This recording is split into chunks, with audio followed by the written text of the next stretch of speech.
The man who quietly saved the world.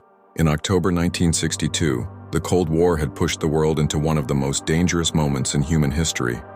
Tensions between the United States and the Soviet Union had been rising for years.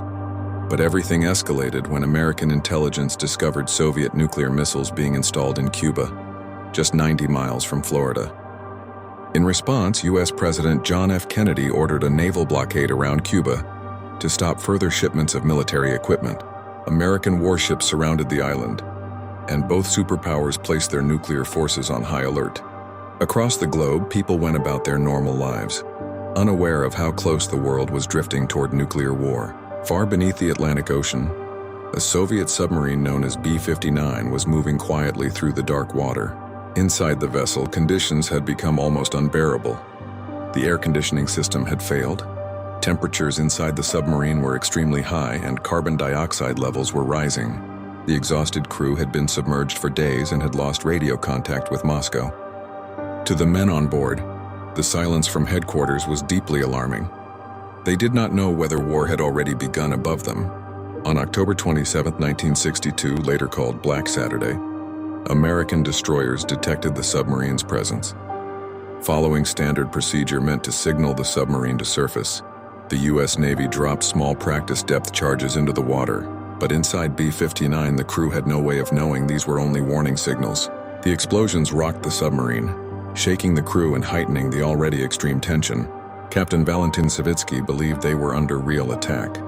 Convinced that war might have already started, he prepared to launch the submarine's most powerful weapon, a nuclear torpedo capable of devastating the American fleet.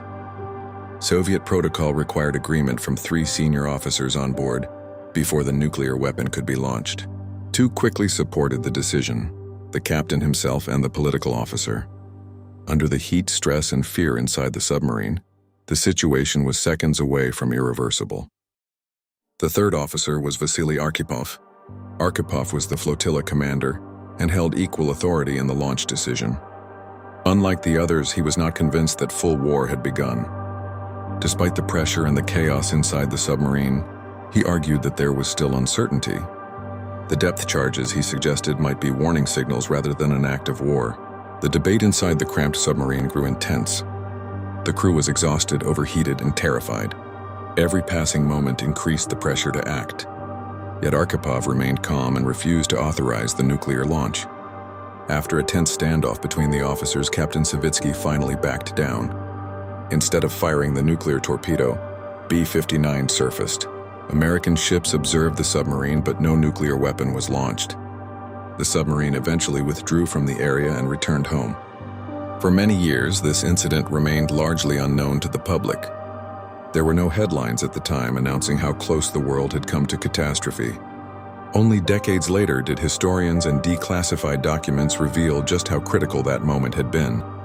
Many experts now believe that if Arkhipov had agreed to the launch, the nuclear torpedo could have triggered a full-scale nuclear exchange between the United States and the Soviet Union, potentially leading to millions of deaths worldwide. History often remembers the loud moments, the battles, the speeches, the explosions. Yet sometimes the course of the world changes quietly, in confined spaces far from public view.